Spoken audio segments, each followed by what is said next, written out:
Prêts, les enfants? J'ai genre 30 ans. Je suis prêt depuis plus de 2 décennies, capitaine! Les jeux vidéo Bob l'éponge ont une histoire assez compliquée. Après tout, c'est un des dessins animés les plus connus au monde, donc c'est pas surprenant d'apprendre que depuis 2001, la série compte sur plus de 30 jeux différents. Une franchise aussi populaire est destinée à avoir toutes sortes de produits dérivés. Si vous pensez que les jeux sont là pour faire de l'argent facile, attendez de voir qu'il existe des thermomètres Bob l'éponge. Considérant où ce thermomètre usagé-là est sûrement déjà allé, la vente sur eBay est terrifiante. Mais même si la majorité des 30 jeux sont aussi agréables que marcher sur un Lego, certains sont étonnamment bons et il y en a même un qui a marqué une génération de joueurs au point d'avoir droit à un remake. Aujourd'hui, je complète Bob l'éponge Bataille pour Bikini Bottom réhydraté pour savoir s'il faut éviter le jeu, si ça vaut la peine d'y jouer ou même le compléter à 100%. Mais avant ça, il faut comprendre pourquoi et surtout comment un jeu basé sur le dessin animé Bob l'éponge sorti en 2003 est devenu aussi culte.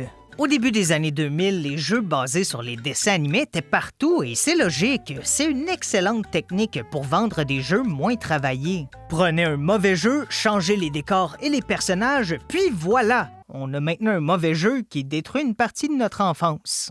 Mais après plusieurs jeux Game Boy douteux ainsi qu'un premier essai 3D décevant, c'est en 2003 que Bataille pour Bikini Bottom débarque et c'est un bon jeu. Pas excellent, mais pour un jeu Bob l'éponge, être bon, c'est excellent. Je parle bien sûr de la version console, pas la version Game Boy Advance qui devient un jeu générique 2D et encore moins cette atrocité sur PC qui ose porter le même nom. La magie du marketing a ses limites. C'est comme si Patrick s'appelait Albert Einstein. Ça n'aurait pas berné les gens très longtemps. Bataille pour Bikini Bottom sur console, c'est un collectathon, aussi appelé un jeu à patounes, ou pour ceux qui ont joué à Donkey Kong 64, ça porte amicalement le nom « Ah! » En 2003, les collectatons étaient en train de mourir après des jeux de plus en plus surchargés, mais c'est justement là la beauté de Bataille pour Bikini Bottom. Le jeu surcharge jamais le joueur. Au total, il y a seulement 100 spatules dorées et 80 chaussettes perdues à récolter. On avance plus de 15 ans après la sortie de Bataille pour Bikini Bottom vers 2020 et le jeu était pas juste un beau souvenir lointain chez les joueurs qui avaient grandi dans les années 2000. Au contraire, le jeu compte encore sur des milliers de fans, surtout grâce à la communauté du speedrun qui profitait des nombreux bugs pour trouver des techniques assez incroyables. Et c'est en voyant cet engouement vers un jeu datant de 2003 que THQ Nordic annonçait un remake pour 2020. C'est avant tout une mise à jour graphique, mais la version française a aussi droit à un ajout majeur surprenant alors que les voix ont été refaites de A à Z avec les vrais doubleurs de la série. Et ça fait du bien parce que mon Dieu que la version de 2003 sonne bizarre. Et si on mettait les robots là-dedans? Oh, c'est vraiment cocasse de ta part. Vous êtes qui? C'est l'heure de plonger dans l'aventure Bataille pour Bikini Bottom afin de voir si le jeu est aussi bon que dans mes souvenirs. Le début du jeu offre une histoire super simple. Les robots de Plankton tentent de prendre le contrôle de Bikini Bottom et on doit les arrêter. Le plus drôle, c'est qu'ils sont même pas sous la gouverne de Plankton, lui qui a fait l'erreur de laisser le levier activé sur la fonction « Ne pas obéir ». Petit conseil pour ceux qui veulent dominer le monde avec une armée de robots, construisez pas ce levier. On doit arrêter les robots en récupérant des spatules dorées, parce que oui, c'est comme ça que beaucoup de guerres se gagnent. En plus des spatules, il y a des chaussettes qui servent à obtenir plus de spatules, mais il y a aussi des objets brillants qui, eux, sont une sorte de monnaie qu'on utilise, surtout pour obtenir plus de spatules. Ou, comme l'appelle Patrick... Voici ton gratteur de dos doré. D'ailleurs, ça, c'est un des problèmes du jeu. Oui, les dialogues ont été refaits, mais il n'y a tellement pas beaucoup de répliques différentes que c'est répétitif à un niveau absurde. Par exemple, quand on donne 10 chaussettes à Patrick, il y a une seule réplique, c'est toujours la même, et comme on fait souvent l'échange en bloc de plusieurs spatules, je finis juste par me taper la même mauvaise blague en boucle. C'est insupportable! Je parle pas italien. Je parle pas italien. Je parle pas italien. Après un tutoriel simple et efficace dans notre quartier préféré de Bikini Bottom, on va vers le premier niveau du jeu, la Prairie des Méduses. C'est un excellent premier niveau super marquant parce qu'on réalise que le jeu va vraiment se baser sur des endroits iconiques de la série. Et oui, c'est du fanservice facile, mais je joue à un jeu Bob l'éponge. Je suis qui pour dire que je veux pas du fanservice? Le niveau est massif, mais c'est bien construit et facile de savoir où il faut aller, surtout que c'est pas open world. Comme pour le reste du jeu, c'est divisé en plusieurs petites sections. Rapidement dans le niveau, on débloque Patrick qui globalement se contrôle comme on l'imagine. Un parfait idiot du village. Ses plus gros faits d'armes sont de donner des coups de ventre et pouvoir lancer n'importe quoi qui est à portée de bras. J'ai vraiment l'impression de contrôler un enfant de 6 ans en crise. C'est quand même particulier qu'ici, il y a un petit tutoriel pour nous montrer qu'on peut empiler les pastèques pour sauter plus haut, et c'est littéralement la seule fois dans le jeu qu'on doit le faire. Merci de prendre du temps précieux pour me montrer quelque chose que je vais jamais utiliser. J'ai l'impression d'être à l'école et apprendre le théorème de Pythagore. Chaque niveau de jeu a 8 spatules et un nombre différent de chaussettes qui varie de 14 à 3. Félicitations à Patrick de passer moins de temps dans un cimetière qu'une prairie. De son côté, le centre-ville de Bikini Bottom est en grande partie un tutoriel pour Sandy qui vient compléter notre trio de personnages jouables. En plus de Bob, qui est équilibré dans son gameplay, ça offre une variété entre Sandy qui est super fun à contrôler et Patrick qui nous rappelle que Sandy est super fun à contrôler. Bataille pour Bikini Bottom, c'est un jeu qui récompense bien l'exploration. Par contre, il y a un point fréquent dans les jeux de plateforme de l'époque que j'aime pas, c'est que je veux tellement tout explorer et rien manquer que souvent, je travaille vraiment fort pour gagner accès à un endroit où je peux juste pas aller. Genre ici, absolument rien qui différencie ce toit de bâtiment-là des autres. Je sais pas, mettez au moins une petite clôture. Après avoir fait ce long trajet, tout ce que j'ai découvert, c'est que j'ai perdu du temps. Oh, c'est peut-être une métaphore pour la vie en général. Ou c'est peut-être mal fait. La variété des niveaux est solide. Par exemple, le lagoon pétrolier offre une ambiance festive digne d'une journée à la plage. Je me souviens qu'enfant, ça m'avait tellement marqué de pouvoir passer l'espace entre 2 portions de plage en sautant sur un gros monsieur. C'était tellement absurde. À 10 ans, je me disais que peut-être que ça fonctionnerait dans la vraie vie. J'ai été banni de plusieurs plages en essayant de le faire. Le niveau est un de mes préférés, mais dans Réhydrater, c'est un des rares lieux moins bien visuellement que la version d'origine. C'est parce que le jeu en général est beaucoup plus saturé et ça fonctionne pour la grande majorité des niveaux. Ça éclaire même des endroits qui avant étaient trop sombres, mais ici l'éclairage est un peu trop fort. Une fois qu'on a 15 spatules, on peut accéder à la prochaine section de Bikini Bottom, ce qui nous transporte dans une arène pour un point que j'ai pas encore abordé, mais important et surtout assez bien fait pour un jeu de plateforme collectathon, les boss du jeu. Leur placement est un peu bizarre parce que c'est pas tous les niveaux qui en ont un. En fait, seulement 3 boss sont à l'intérieur même des 9 niveaux. Il y a le roi des méduses, une bonne introduction de boss dès le premier niveau, la crevette, qui semble délicieuse. Je suis un peu déçu qu'après notre victoire, on la mange pas. On m'appelle? Et finalement, le Hollandais volant, qui est très cool visuellement, mais un peu décevant. Il est super intimidant et c'est un personnage légendaire, mais il est beaucoup trop facile. Le fait qu'il meure en 3 coups, c'est pathétique. De l'autre côté, il y a 4 boss robots. Sandy et Patrick arrivent, comme je disais plus tôt, aux 2 intersections qui séparent Bikini Bottom et ils sont excellents. Même si sur Réhydrater, l'angle où on voit Sandy robot rend le combat vraiment moins menaçant. Le fait qu'ils ont 9 points de vie donne au combat beaucoup plus de profondeur que la formule à 3 coups qui était déjà tellement cliché même en 2003. Je parlais plutôt du manque de répliques différentes, mais malheureusement, ce problème-là est encore plus flagrant durant les combats de boss où l'idée d'un commentateur est excellente, mais c'est exécuté d'une manière plus lourde qu'intéressante. Et le robot est à terre! Et le robot est à terre! Et le robot est à terre! Oh! Et le robot est à terre!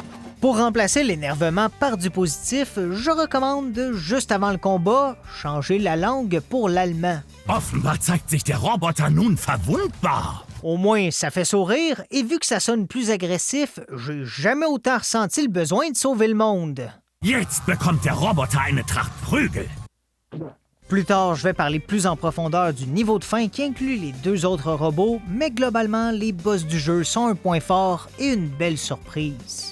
Le reste des niveaux sont tous des endroits marquants des premières saisons de la série animée. On passe de Rock Bottom à la grotte de l'homme-sirène et même par le cimetière du Hollandais volant. En fait, le seul niveau pas inspiré de la série, c'est le rêve de Bob l'éponge, un concept vraiment original qui nous permet d'enchaîner rapidement des épreuves. Chaque rêve est unique, c'est comme faire un voyage dans la tête de nos personnages préférés. Sandy est obsédé par le Texas, Carlo la musique, Patrick le vide complet. Oh, ça fait juste 2 minutes et c'est déjà interminable. Un point moins bien réalisé dans le jeu, c'est la variété des ennemis, ou plutôt le manque de variété. C'est un peu le problème d'un concept où les méchants sont des robots, t'es limité à en combattre pendant tout le jeu. Ça vient quand même avec du positif. À chaque fois qu'on découvre un nouveau type de robot, il tabasse un poisson sans défense.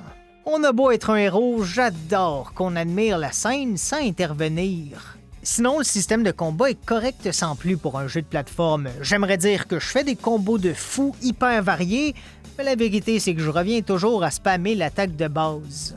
Mais si les combats sont banals, les glissades de leur côté sont un vent de fraîcheur et viennent créer une cassure nécessaire dans le rythme du jeu. S'il y en a un peu partout dans l'aventure, le niveau dune de sable est centré sur le concept en étant une montagne avec 3 glissades différentes et ça arrive directement au milieu du jeu. C'est le niveau que j'avais le plus hâte de refaire parce que même 20 ans après l'avoir fait, j'en ai encore d'excellents souvenirs. D'ailleurs, mon thérapeute est tanné que je lui en parle à chaque fois qu'il me dit de penser au plus beau moment de ma vie. Par contre, quand on fait le jeu en visant 100%, ça devient une expérience assez différente. Le problème, c'est qu'on fait plus vraiment les pistes pour le plaisir, on les fait en sachant qu'il faut chercher plein d'éléments comme des chaussettes ou des bonhommes de neige à percuter, mais ça va vite, donc on peut pas prendre le temps de chercher tranquillement comme pour les autres niveaux. Par exemple, en cherchant les chaussettes, j'ai dû refaire les pistes tellement souvent pour passer par tous les chemins différents, mais le pire, c'est que comme il y a 3 glissades, tu sais jamais s'il reste vraiment quelque chose dans celle où t'es. Peut-être que tu cherches pour rien et perds ton temps. Dans tous les cas, même s'il y en a, tu perds ton temps. Une des forces du jeu, c'est les changements de personnages pendant qu'on joue qui sont assez fluides. On peut faire la majorité des spatules avec qui on veut et quand une mission est spécifique à un personnage, c'est bien identifié. En plus, on a presque toujours un arrêt de bus pas trop loin. Il y a un seul moment où j'ai trouvé les changements de personnages vraiment pénibles et c'est dans la grotte du niveau de la jungle. Vu le besoin des habiletés uniques de Bob et Patrick dans cette section, j'ai changé de personnage 6 fois. J'ai passé presque autant de temps à me rendre à l'arrêt de bus pour changer de personnage qu'à jouer et faire des actions concrètes. Prends Patrick pour pouvoir activer la prochaine étape avec Bob. Va chercher Bob, fais l'étape avec Bob, retourne prendre Patrick et répète le processus jusqu'à temps que tu te dises « Ok, me semble c'est pénible, là. » Et après, refais-le une dernière fois. Est-ce que c'était nécessaire de faire autant de changements de personnages? Peut-être pas. Je suis certain qu'il y a une technique plus optimale, mais 95% des joueurs jouent en découvrant le jeu pour la première fois. Je veux dire, juste à me regarder contrôler les missiles. Est-ce que j'ai l'air de jouer de manière optimale? Et c'est d'ailleurs un point que j'adore avec les jeux de plateforme, pas le backtracking, mais la liberté qu'on a pour réussir le jeu. Je peux faire n'importe quoi et ça va finir par fonctionner. J'adore les moments où en faisant quelque chose, je remarque rapidement que c'est sûrement pas comme ça que je suis supposé le faire, mais avec un peu de détermination, tout est possible. Même quelque chose de stupide. Bon, ça reste correct parce que la majorité des épreuves sont hyper simples à comprendre. Un de mes types de missions préférés, c'est quand Madame Puff nous demande de retrouver les enfants perdus. Dans la jungle, j'ai vraiment l'impression d'aider. À la plage, j'ai l'impression que j'aurai la mort de plusieurs jeunes poissons sur la conscience. Le plus drôle, c'est Madame Puff qui nous demande de faire une attaque sautée sur les ballons. Tu peux sauver les enfants en effectuant une attaque sautée sur chaque ballon. OK, je comprends, mais entre les ballons et moi, il y a littéralement les enfants. J'attaque pas les ballons, j'attaque les enfants. Par contre, oui, les missions sont simples à comprendre, mais simple à comprendre veut pas dire simple. Parce que mon Dieu que la spatule où il faut faire circuler une boule vers un trou peut aller se faire foutre. Oh, je comprends ce que je dois faire. Je comprends aussi que j'aurai pas de plaisir en le faisant. Le concept est basique, on doit faire progresser la boule à travers 7 obstacles, mais si t'échoues, tu dois recommencer du début et c'est juste tellement long. Genre ici, pourquoi ça bouge pas du moment que la boule entre en contact avec l'obstacle? Non, là je dois attendre une éternité pour rien! Au fil de mes échecs, qui arrivent presque toujours vers la fin, j'étais tanné de perdre du temps au début et j'ai fini par trouver un meilleur timing en activant le deuxième obstacle avant le premier. Mais même là, c'est pas parfait. Des fois, je le fais trop tôt, des fois trop tard, des fois, je le fais à la perfection et le jeu décide de m'envoyer chier. Sérieux, j'étais déjà à bout de nerfs d'échouer, mais c'est l'insulte à l'injure de devoir me jeter dans le vide pour avoir été trop efficace. Au bout du compte, j'ai réussi, mais à quel prix? Ma tranquillité. Le jeu a des petits points comme ça qui sont juste énervants. Un des pires, c'est le fait que les voix des dialogues sont pas synchronisées avec le texte. Pourquoi je dois moi-même changer manuellement le texte? C'est votre travail à vous. Si je pèse pas au moment parfait, mes deux options sont soit de couper les dialogues en allant trop vite, Tu parlais de nouvelles techniques Exact. soit attendre trop longtemps au point où ça devient zéro fluide. Je dois trouver comment reprendre le contrôle du saut de l'enfer à ces robots. D'où proviennent-ils? Ok, il est fini. D'où? Et je préfère pas parler du nouveau mode multijoueur qui, heureusement, est pas nécessaire pour faire l'aventure à 100%. Ça dure genre 45 minutes pour aucune raison et par respect pour mes proches, j'ai pas osé demander à personne de m'accompagner dans cette atrocité. Pour accéder au laboratoire du saut de l'enfer, on a besoin de 75 spatules, mais si on veut avoir la cinématique spéciale du 100%, il faut commencer le combat final avec les 98 spatules disponibles ailleurs dans le jeu, donc c'est l'heure de backtracker. Oh merde, je déteste cette heure-là. Bon, honnêtement, c'est pas si pire. Les calls backtracking est à 100% nécessaires sont non seulement rares, mais le jeu nous l'indique avec du texte, ce qui nous empêche de chercher une solution qui n'existe pas encore. En fait, le backtracking est juste lié aux attaques bowling et missiles en bulle de Bob. C'est tout ce qu'on débloque durant l'aventure. C'est tellement mineur comme nouvelle attaque que je comprends pas trop pourquoi ils sont pas là dès le début. C'est pas comme si chaque personnage apprenait 3-4 nouvelles techniques.